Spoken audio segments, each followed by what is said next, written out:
প্রিয় শিক্ষার্থীবৃন্দ, এখন আসো উপসর্গের আমরা একটু খুবই ক্রিটিক্যাল একটা বিষয় নিয়ে আলোচনা করব। তোমরা জানো যে আ সু বিনি বা সু আনি বি, আমরা বলি যে সু আ নি বি, এই চারটি উপসর্গ বাংলা এবং তৎসম উভয় ক্ষেত্রে ব্যবহৃত হয়। বাংলা এবং তৎসম উভয় ক্ষেত্রে ব্যবহৃত হয়। কখন বাংলা হবে, কখন তৎসম হবে, এটি খুবই গুরুত্বপূর্ণ একটি বিষয়। সেক্ষেত্রে তোমাদের মনে রাখতে হবে, যখন বাংলা শব্দের সাথে বসবে তখন এটি বাংলা উপসর্গ, আর যখন তৎসম শব্দের সাথে বসবে তখন হচ্ছে তৎসম উপসর্গ। সেক্ষেত্রে আমাদের যেটি হবে যে অনেক শব্দ বাংলা ভাষায় প্রায় ৮০-র অধিক শতাংশ শব্দ হচ্ছে তৎসম শব্দ, অর্থাৎ সংস্কৃত থেকে এসছে এই শব্দগুলো। সেক্ষেত্রে এতগুলো শব্দ আমাদের মনে রাখা কোনোভাবেই আমাদের মনে রাখা সম্ভব অনেক ক্ষেত্রে হয় না। সেক্ষেত্রে একটা বেসিক কৌশল তোমাদেরকে জানতে হবে। তোমরা জানো যে তৎসম শব্দ কোনগুলো?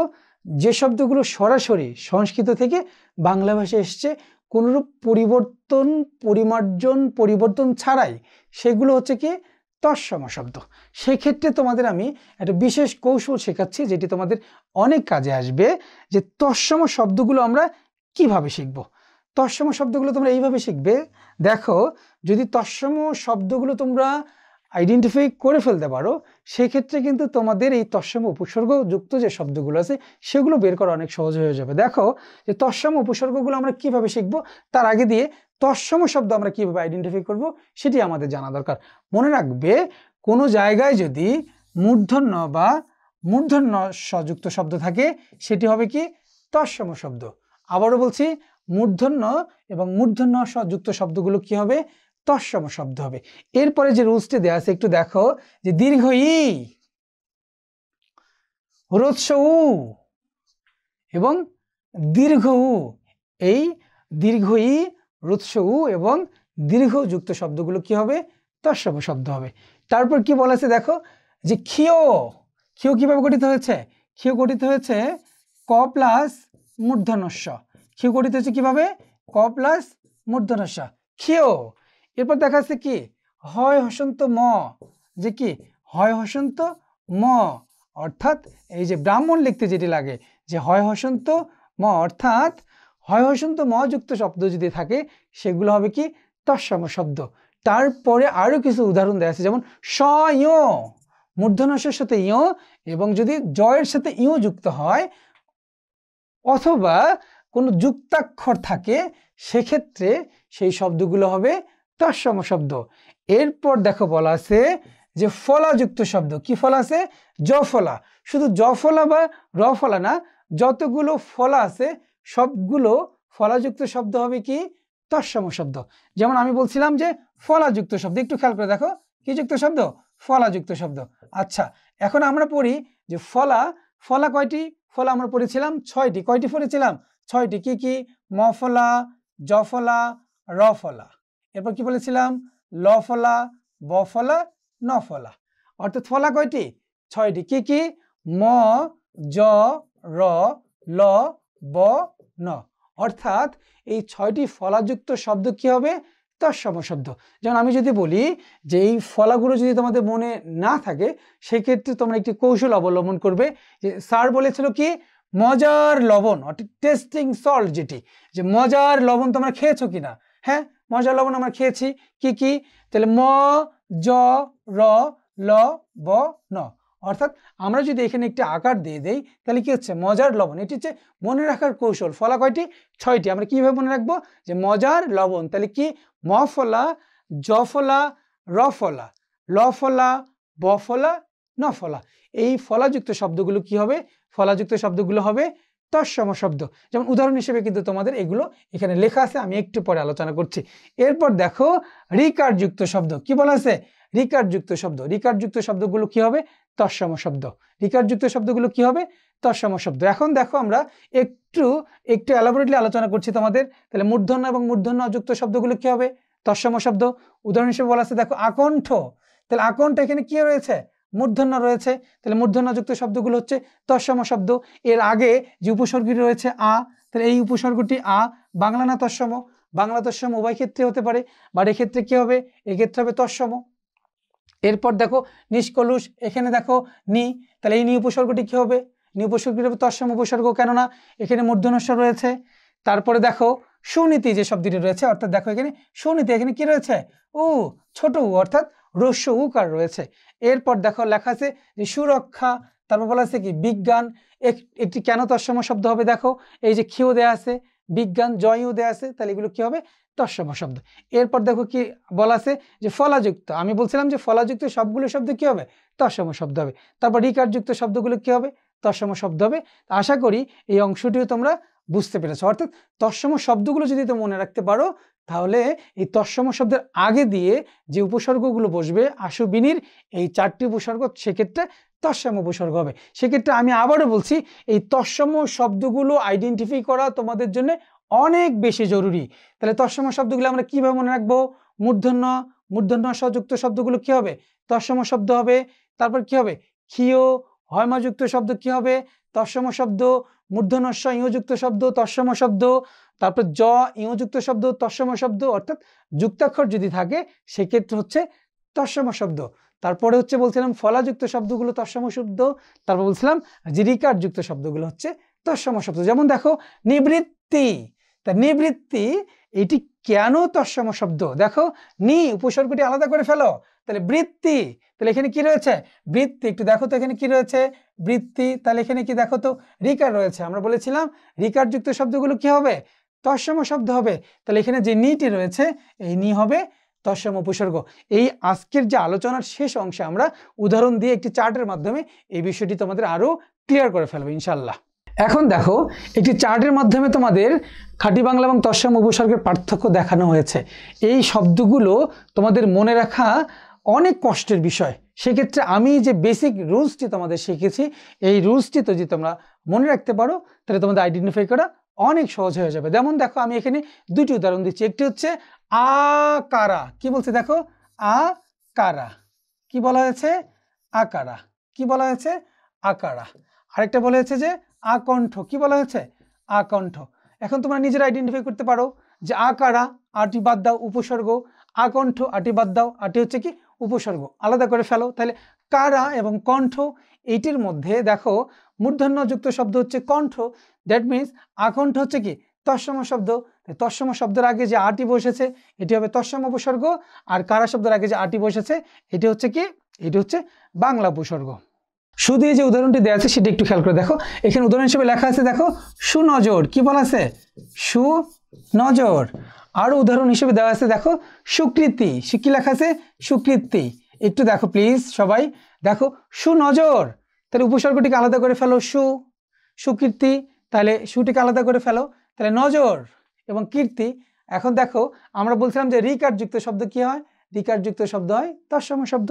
তাহলে এই সুকৃতির এই সুটা হবে কি তৎসম উপসর্গ, আর সুনজরের সুটা হবে কি বাংলা উপসর্গ। এরপর খেয়াল করে দেখো বিতে দেখো এক্সাম্পল লেখা আছে বিফল, কি বলা আছে, বিফল। আর দেওয়া আছে দেখো বিজ্ঞান, বিবস্ত্র, বিশুদ্ধ, বিনিদ্র, বিশৃঙ্খল।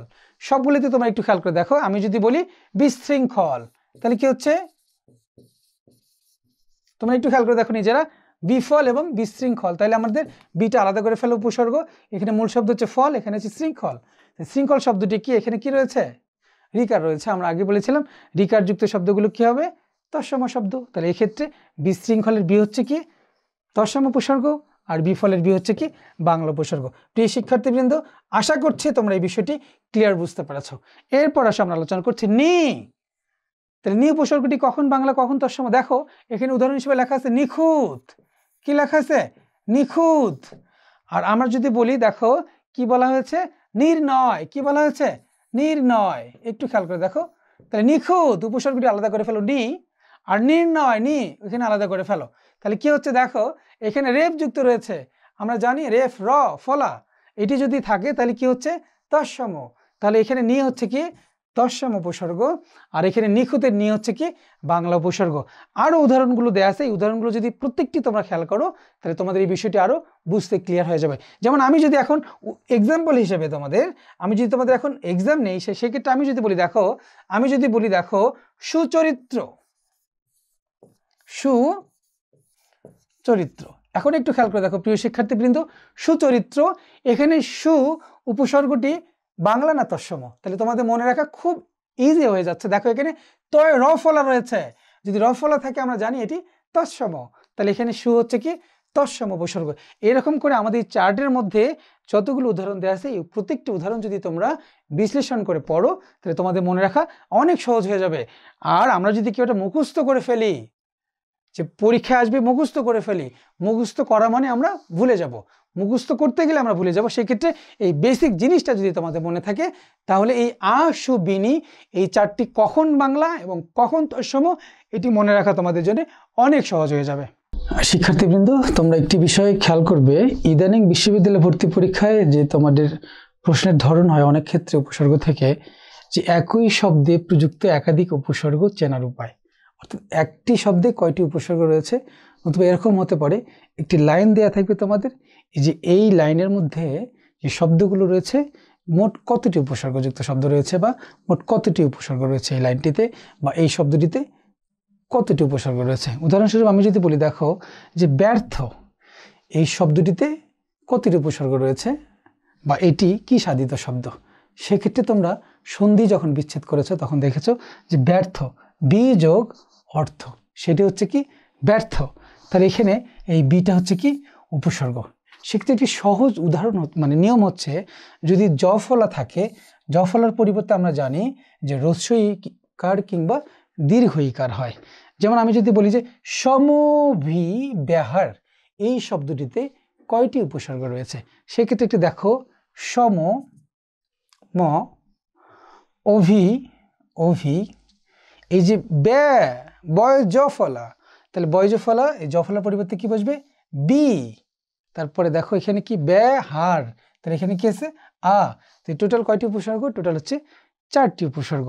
আমি যদি বলি পর্যন্ত, এই শব্দটিতে কয়টি উপসর্গ রয়েছে, সেই ক্ষেত্রে নর্মালি আমাদের পর্যন্ত উপসর্গ আইডেন্টিফাই করা টাফ হয়ে যাচ্ছে। সেক্ষেত্রে আমরা কি করব, সন্ধি বিচ্ছেদ করে ফেলবো। এই জন্য লেখা আছে যে 1 নম্বর রুলস হচ্ছে সন্ধি বিচ্ছেদের মাধ্যমে উপসর্গগুলোকে আলাদা করে ফেলতে হবে।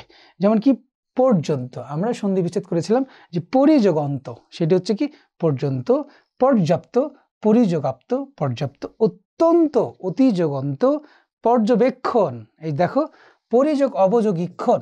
তাহলে আমরা যদি দেখি পর্যন্ত, তাহলে পরিযোগ অন্ত পর্যন্ত, পর্যাপ্ত পরিযোগাপ্ত পর্যাপ্ত, অত্যন্ত অতিযোগ অন্ত অত্যন্ত, তাহলে দেখো আমরা উপসর্গগুলো আলাদা করে ফেলতে পারি। আরও একটা রুলস তোমাদের একটু শেখাচ্ছি, আমরা সন্ধির যে স্বাভাবিক নিয়ম, সেই সন্ধির স্বাভাবিক নিয়মে আমরা উপসর্গগুলোকে আলাদা করে ফেলতে পারি। যেমন আমরা যখন বলছি যে সংহার, সংহার যখন আমরা সন্ধি বিচ্ছেদ করেছি তখন আমরা কি বলেছি যে সমযোগ হার, সেটি হচ্ছে কি সংহার, তাহলে এখানে সমটা হচ্ছে কি, সমটা হচ্ছে কি উপসর্গ, তাহলে এখানে উপসর্গযুক্ত শব্দ।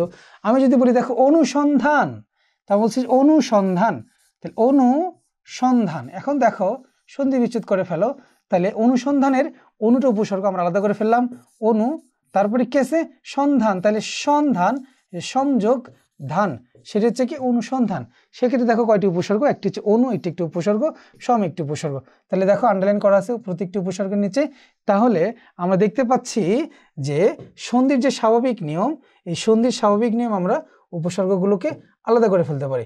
সন্ধির স্বাভাবিক নিয়ম উপসর্গগুলো আলাদা কিভাবে করা যায়, যেমন দেখো আরেকটি উদাহরণ আমরা দিচ্ছি, এখানে বলা আছে দেখো সাতিশয়, কি বলা আছে সাতিশয়, আমরা বলছি সযোগ অতিশয়, সেটা হচ্ছে কি সাতিশয়, তাহলে স যোগ অতি যোগ শয়, তাহলে এখানে স একটি উপসর্গ এবং অতি একটি উপসর্গ।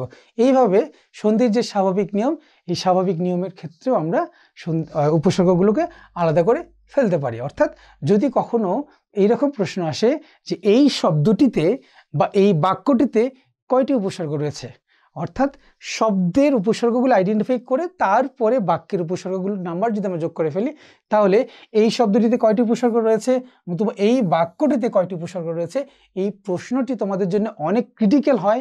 সেক্ষেত্রে খুব ঠান্ডা মস্তিষ্কে তোমরা উপসর্গগুলো আইডেন্টিফাই করে তারপরে উত্তরটা করবে, সেক্ষেত্রে তোমাদের জন্য অনেক সহজ হয়ে যাবে। আচ্ছা।